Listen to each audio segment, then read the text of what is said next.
Obrigada. Bom, bom dia. Em primeiro lugar, gostaria de agradecer, em nome da Rede Justiça Criminal e da Justiça Global, organização de direitos humanos na qual eu sou pesquisadora, dizer que a Justiça Criminal é composta, então, pela Justiça Global, pela Associação pela Reforma Prisional, pela Conectas Direitos Humanos, Instituto de Defesa do Direito de Defesa, IDDD, o Instituto dos Defensores de Direitos Humanos, o Instituto Sou da Paz, o Instituto Terra, Trabalho e Cidadania e Pastoral Carcerária. Bom, desde a apresentação e tramitação do projeto de lei 7663 na Câmara dos Deputados, ele tem despertado grande preocupação da Rede de Justiça Criminal, assim como contundentes críticas de vários setores da sociedade civil e mesmo do governo. Elas vão da ONU à Organização Mundial da Saúde, no âmbito internacional e no âmbito nacional, incluem notas técnicas e posicionamentos públicos do Ministério da Saúde, do Ministério da Justiça e da Secretaria de Direitos Humanos da Presidência da República, que posicionaram-se inicialmente pela rejeição absoluta do projeto, assim como do Conselho Federal de Psicologia e da Frente Nacional Drogas e Direitos Humanos, para ficar apenas em alguns exemplos. No Rio de Janeiro, a Justiça Global compõe o Comitê Estadual de Prevenção e Combate à Tortura, que tem fiscalizado sistematicamente locais de abrigamento e internação de pessoas em situação de rua, usuários de drogas ou não. Temos nos articulado também a Frente Estadual Drogas e Direitos Humanos, que lançou recentemente a campanha Chega de Recolhimentos e Internações Forçadas por uma Cidade de Direitos, entendendo as midiáticas ações de suposto enfrentamento ao crack dentro de um projeto higienista de preparação da cidade para mega-eventos e mega-empreendimentos. Apesar de inegáveis avanços entre o texto original e este que hoje tramita no Senado, o projeto de lei em questão continua indo na contramão das políticas sobre drogas ao redor do mundo. No mesmo mês em que era aprovado na Câmara, 34 países participantes da 43ª Assembleia Geral da OEA assinaram unanimemente a Declaração de Antígua por uma política integral frente ao problema mundial das drogas nas Américas, que prega, entre outras coisas, que, abre aspas, as políticas sobre redução da demanda de drogas ilícitas devem centrar-se na abordagem multissetorial e multidisciplinar e na utilização de evidências científicas e melhores práticas disponíveis. Já o PLC 37, como sabemos, insiste nas concepções de repressão e de internações como política prioritária para lidar com usuários ou dependentes químicos. No que tange à política criminal, a aprovação dessa lei teria efeitos desastrosos de superencarceramento ao prever o aumento da pena mínima de 5 para 8 anos de reclusão nos casos de tráfico, isto é, quando envolver crime organizado. O texto segue sem critério objetivo do que diferenciaria o comerciante de substâncias ilícitas do usuário, o que permaneceria a cargo da polícia e dos operadores do direito que, bem sabemos, têm se utilizado historicamente de uma seletividade classista e racista para efetuar essas prisões. O Brasil já experimenta um vertiginoso aumento da população carcerária. Nas últimas 2 décadas, houve um aumento de 380% no número total de presos, segundo dados do Ministério da Justiça. E pesquisas evidenciam que há um perfil muito claro do alvo da nossa atual legislação antidrogas. São jovens entre 18 e 29 anos, do sexo masculino, negros e pobres. A situação é ainda mais grave quando fazemos um recorte de gênero. Perto de 60% da população carcerária feminina está presa por crimes relacionados às drogas, e, em muitos casos, por levarem drogas para os companheiros presos sem representar perigo para a sociedade. Mas os retrocessos que essa proposta de lei traz são ainda maiores e se apresentam para outros campos. Uma das questões mais preocupantes do texto é que ele aponta como estratégia a ser priorizada a internação involuntária, com financiamento do Estado. Isso representa verdadeiro atraso na abordagem do tema no Brasil, diante das leis 11.343, de 2006, sobre drogas, e a Lei 10.216, de 2011, da reforma psiquiátrica. Esta, em seu artigo 4º, prevê internações como última opção, somente quando os recursos extra-hospitalares tiverem sido esgotados. Estes recursos materializam-se em uma rede intersetorial aberta de base territorial e comunitária, compreendendo diversas políticas públicas do SUS e do SUAS. No entanto, verificamos que esse modelo de política nunca foi totalmente implementado e que sofre com a falta de investimentos na produção de uma espécie de vácuo do Estado, que serve de justificativa para a potencialização das unidades de internação e que favorece a privatização dos serviços públicos de saúde e assistência.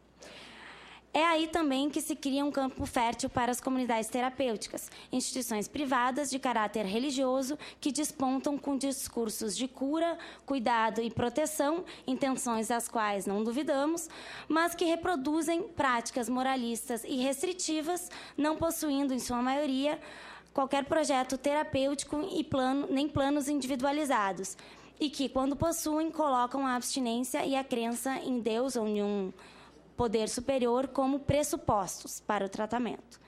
Em recente vistoria nacional do Sistema Conselho de Psicologia, diversas irregularidades e violações aos direitos humanos foram encontradas nesse tipo de instituição. Interceptação de correspondências, revista corporal de visitas familiares, constrangimento das famílias, uma série de questões que constam aqui no relatório. Reportagem do Globo, no mês passado, mostrou que até junho desse ano, pelo menos 217 comunidades e clínicas para dependentes em 7 dos 12 estados mais populosos ou não têm alvará sanitário de funcionamento ou apresentam pendências sanitárias. Lembre-se aqui que a própria vigilância sanitária tem assinalado dificuldade para fiscalizar esse tipo de estabelecimento. Após o rápido surgimento da RDC número 29, em 2011, que flexibiliza enormemente os requisitos para o funcionamento dessas instituições. Muitas das questões relativas às comunidades terapêuticas, no entanto, não constituem problemas em si. Que elas existam e que haja quem queira se internar nesses estabelecimentos e submeter as suas regras por qualquer que seja o motivo, não é um problema. O grave é tornar esse tipo de equipamento uma política pública, dotando essas instituições privadas e religiosas de volumosos recursos públicos. A quem interessa isso quando todos sabemos do princípio constitucional do Estado laico? Ora, é de conhecimento de todos a presença de interesses diretos por parte dos defensores das comunidades terapêuticas no âmbito parlamentar, e isso certamente é motivo de grande alerta. O processo da reforma psiquiátrica teve como elemento central a denúncia da chamada indústria da loucura, a alta lucratividade envolvida na manutenção de pessoas internadas por instituições privadas através do recebimento de recursos públicos. Essa financiarização dos usuários, o isolamento como modelo de cuidado e as características asilares são elementos que fazem com que o aparecimento das comunidades terapêuticas na política seja considerado um temerário retorno à lógica manicomial. É importante também fazer atenção ao termo acolhimento. Se nessa última versão do PLC 37, as comunidades terapêuticas figuram fora da rede de saúde e acompanhadas do termo acolhedoras, pode não ser por acaso. Também no município do Rio, o termo internação foi rapidamente trocado por acolhimento, de internação compulsória para acolhimento compulsório, assim que o poder público, diante das duras críticas da sociedade civil organizada, teve que lidar com os paradigmas e marcos legais da saúde mental, reconhecendo, no mínimo, um erro técnico crasso. É mais do que isso. O texto do PL preocupa pela falta de informações a respeito da fiscalização e prestação de informações das comunidades terapêuticas. Estando submetidas ao SISNAD e aos seus critérios, podem se sobrepor aos padrões do SUS e do SUAS, histórica e democraticamente construídos em tantas conferências nacionais, estaduais e municipais. Bom, eu trouxe aqui vários relatórios lançados recentemente a partir dessa confusão deliberada entre saúde e assistência e de instituições desse tipo. Eu trouxe alguns, inclusive, para distribuir, mas eles incluem o relatório do CFP de 2011, um relatório de visitas aos abrigos especializados para crianças e adolescentes, feito no Rio de Janeiro, em 2012, pelo Comitê de Prevenção e Combate à Tortura, e mais 2 relatórios do Mecanismo de Prevenção e Combate à Tortura, e ainda um outro relatório de inspeção a comunidades terapêuticas financiadas pelo governo do Estado, também feita pelo Comitê Estadual de Prevenção e Combate à Tortura. Organizações da sociedade civil que historicamente trabalham no combate à tortura e na defesa dos direitos humanos, assim como a ONU, têm produzido ao longo dos anos vasto conhecimento e material sobre esse assunto, apontando que todo estabelecimento de privação ou restrição de liberdade é já um local que favorece a prática da tortura e de maus tratos. Evidentemente, isso se agrava quando adicionados os elementos de localização isolada e difícil acesso. A Justiça Global atua há 15 anos no campo da violência institucional e inclui monitoramento e fiscalização de local e privação de liberdade de caráter asilar, a produção de relatórios e denúncias internacionais de casos emblemáticos à Corte Interamericana, como foi o caso Damião Ximenes Lopes.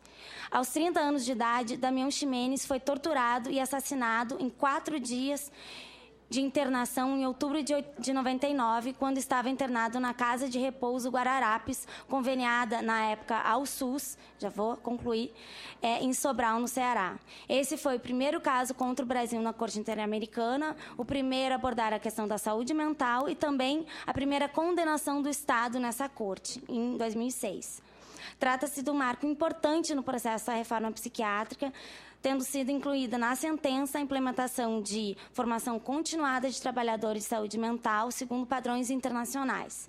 Seguimos monitorando o cumprimento dessa sentença. Com a aprovação de uma lei que prevê, na contramão da lógica antimanicomial, a proliferação de estabelecimentos de internação e acolhimento involuntários, fica evidentemente aumentada a possibilidade de ocorrerem outros casos trágicos, como o de Damião Ximenes, e a consequente sujeição do Estado brasileiro a novas condenações. Apenas para concluir, esse projeto de lei não representa o anseio da sociedade civil e nem encontra abrigo nas melhores práticas internacionais e nacionais sobre o tema. No processo de tramitação do projeto, não podem ser ignoradas considerações estatísticas, técnicas, científicas e jurídicas que devem guiar qualquer construção de política pública. A loucura, o sofrimento psíquico e a dependência não se tratam com segregação. Propostas como essa não podem ser admitidas. É preciso avançar muito na política criminal com uma legislação que diminua significativamente o encarceramento, entrando em sintonia com a tendência mundial de abandonar um modelo repressivo que evidentemente não funciona.